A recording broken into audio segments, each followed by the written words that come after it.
Hi, everyone. I'm Tonja Schleicher, James's mom, and we are interviewing me today. And I'm so happy to be here.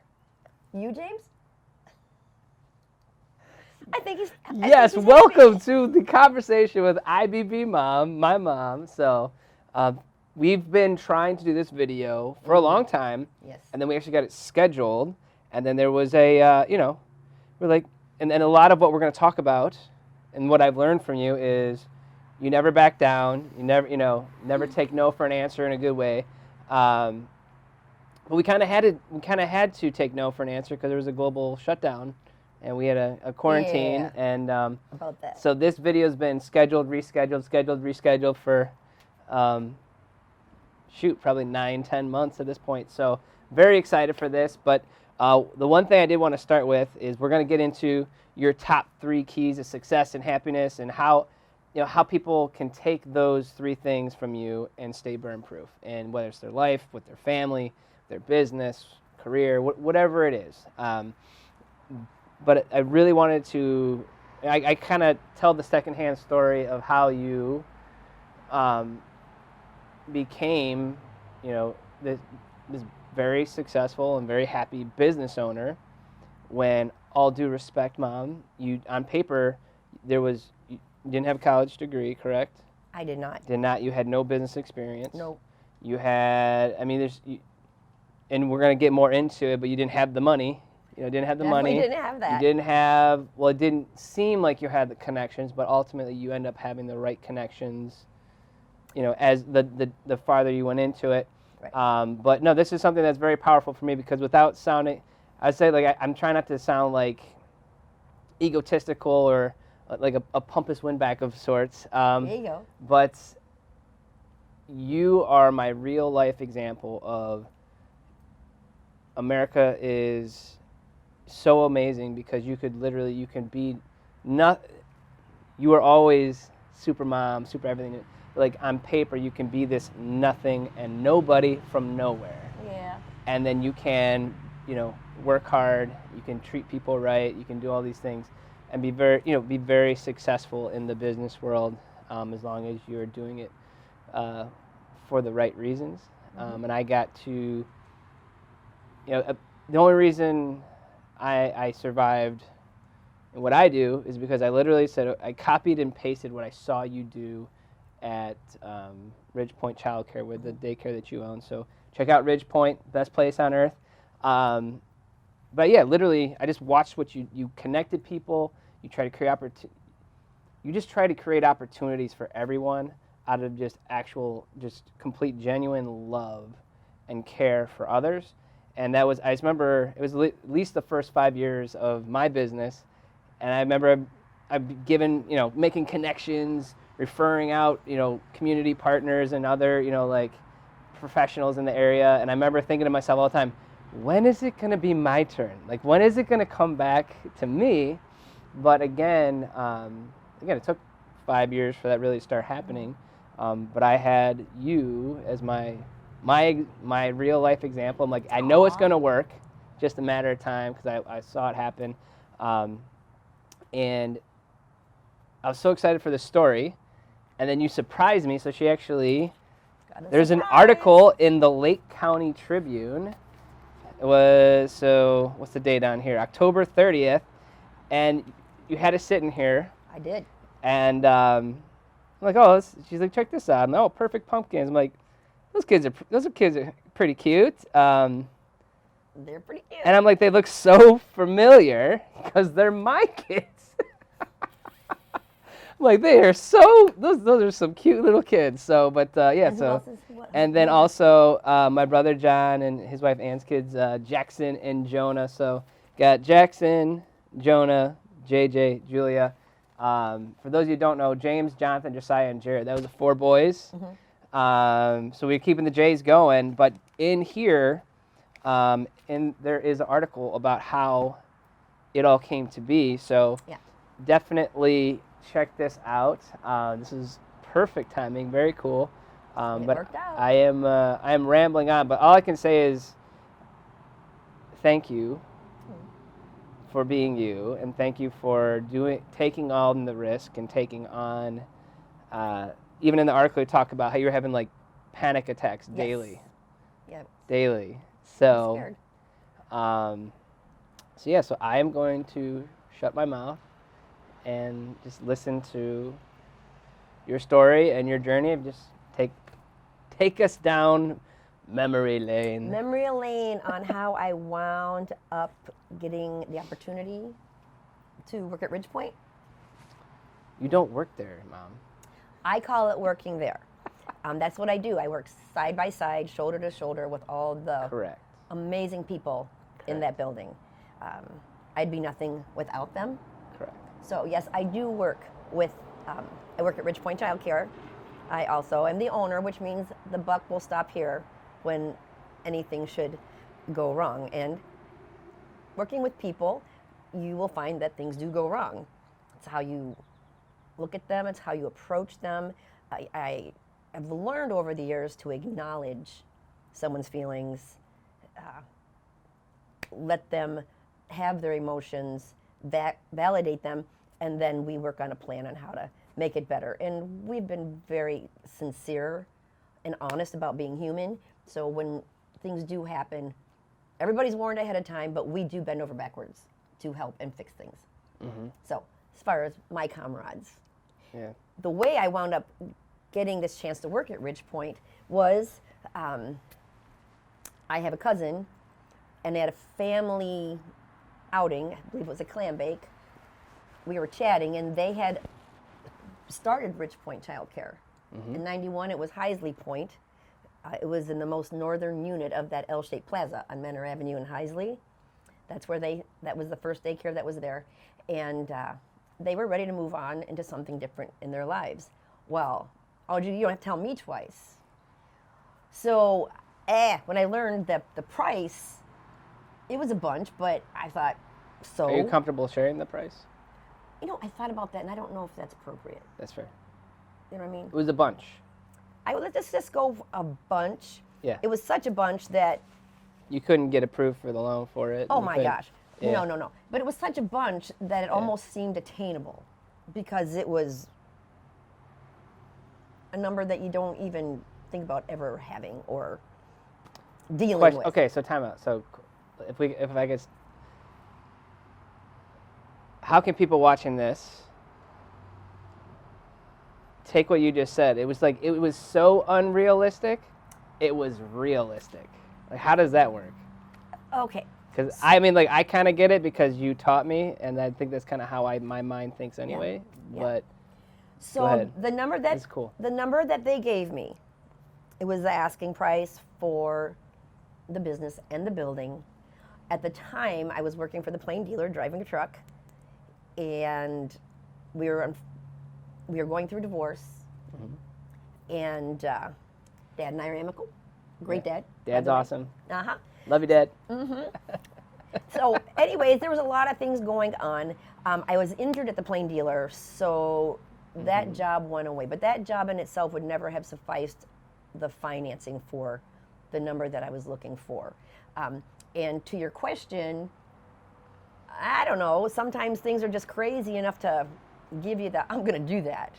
Okay. And that's pretty much what happened. So after communicating with my cousins over and over and over the next several months, different things happened. Number one, it got bought by another fellow. And when it came time for he and my cousins to swap the money and the keys, there was no money.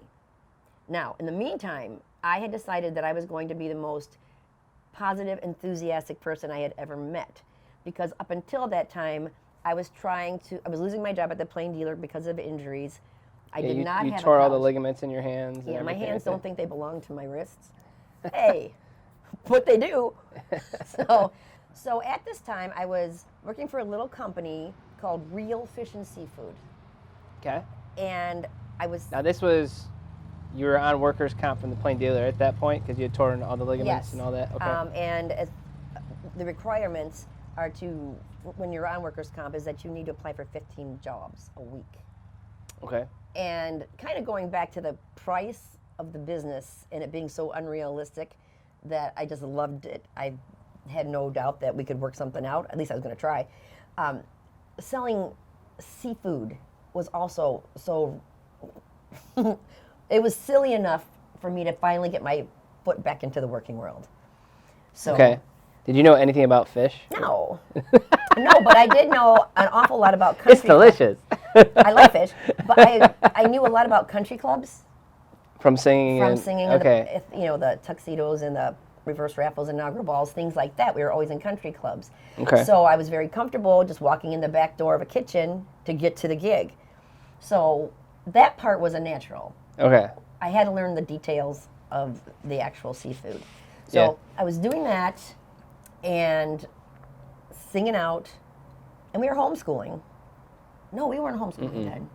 Yeah, you guys had to go into school by that Yeah, time. I want to say I was. What year did you actually? 2003. You bought it. Yeah. So I was Oh yeah, you guys were old. old. Yeah. So no, I was. So I was freshman in college. All right. So We were Yeah. homeschooling. Yeah. So sorry about that. you were always teaching us lessons of life.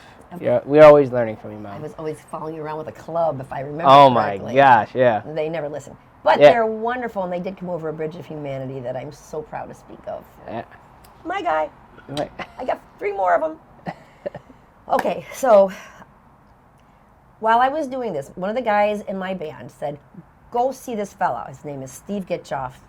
He lives in Cleveland. Knock on his door and just tell him I sent you. So I did. And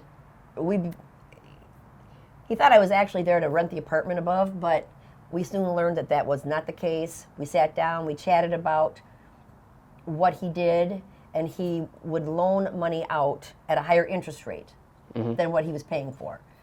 And we had our numbers. I told him how much I needed it. It was a bunch. And as time went on, he was very kind to me. He took to me, and we came up with a plan that would not involve hawking the house. Okay. That was a Okay. big deal. That was a very kind move on his part. After that, I still needed more, and we're just working on the down payment. We're just working on a little down payment.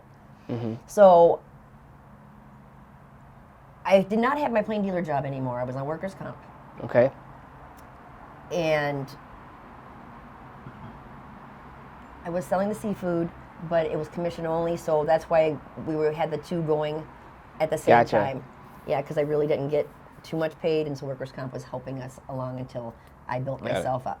All right, so I called my mortgage company to see if I could get an equity line, and they were all for it until it came to the point where they wanted 3 weeks worth of my pay stubs. Pretty much didn't exist at that point. There weren't any. And also too, if you're commit, and I'm not sure what the rules were then, but I know that, I mean, this is even in 2008 when I was first looking at houses, like commission based, you have to have the job for at least 2 years Right. for that. So was that still the rule then, or Sure it was. They needed my pay stubs, okay?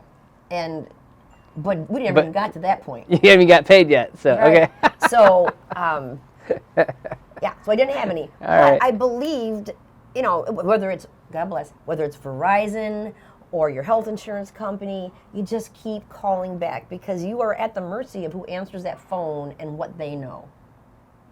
Got it. For your information, for your life. So I wound up calling, maybe several times a day for Okay. weeks and weeks. And one day, some wonderful person on the other line said, oh, I see all your plain dealer information right here. This is perfect. And I didn't. I just let it go. And I got a giant portion that way. All right. Now, when you were younger, I was worried about how we were going to afford to send you to college. So there was this thing called the You Promise card. You use this card, and then portions of percentages went to a little account for college for your children. So I ordered it once, it came, it was the wrong card. I ordered it twice, it came, it was the wrong card again. So 3rd time is a charm. Got the You Promise card, but we never closed out the other 2. So it was a little blessing in disguise because you had more lines of credit more? Well, I didn't know what I had at the time. I just Okay. knew I never made the time to cancel them or think about it Gotcha. because we were busy. Life goes on. Yeah. And so I called and called and called just to see what the credit card could do for me, if there was any money to be had. And one day, there's a little voice on the other line that says, "Hey, wait a minute, if you don't mind." And I'm like, "Oh my gosh." So that would be my second key to success is thinking outside of the box. Yeah. And I heard someone doing that on the other line. Okay.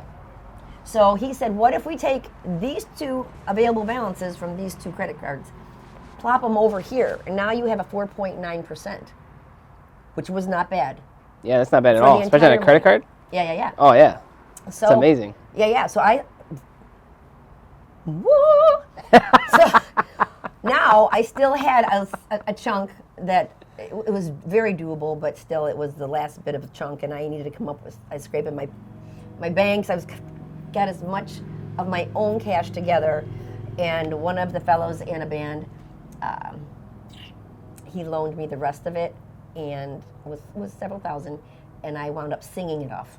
Okay. I would go to gigs, I would do my thing, and then I would just turn over my money, and that's how that worked. So that was my down payment. Now, what's very interesting about this, that's a down payment, so now I need to pay back that entire down payment and pay the rest of the business payment. Mm-hmm. So the numbers were astronomical. I think altogether it was $1,500 a month to pay back the down payment. It was $5,400 a month to pay the business payment. Then it was $8,000 a month to rent the business. So we've not gotten into food, tuition, maintenance. It was a triple net lease, which means I was responsible for everything. But I don't care. We made it work. We just did. We just did. And I do want to say that Grandpa Bob, he was so proud of me. He was such an advocate that maybe this might be your shot, Tonja. Yeah. Sometimes good things do happen to good people. All starts with a plan. Yeah. That's the all starts with a plan guy. Yeah. Grandpa Bob. Yep. So he did everything he could to help me. He took all that debt that I incurred to get the down payment, and he put it on 0% credit cards. And he had his little computer screen going, and he would transfer it to another 0% when it ran out, and then I wound up paying him, the monthly payment at 0%. Oh, cool. Yeah, so I've had a lot of love. I've had a lot of wind beneath my wings. Yeah. Sometimes you just need some luck, as Mr. Gitschoff said, and sometimes everybody needs a little bit of wind beneath their wings, and I've been very fortunate. So that's how all that happened, and I'm very grateful that before Grandpa Bob passed, I got to pay that business payment off. Mm-hmm. So he got to Proud see moment. that. Yeah. Proud moment. Now I borrowed money from him to buy my first big kid car, so I wouldn't break down in people's driveways when I was trying to talk to them about their plans and retirement. But that was a very good feeling paying Grandpa Bob back. Yeah. Because he didn't. Very good feeling. Did not want to make Grandpa Bob mad. Nope. No, but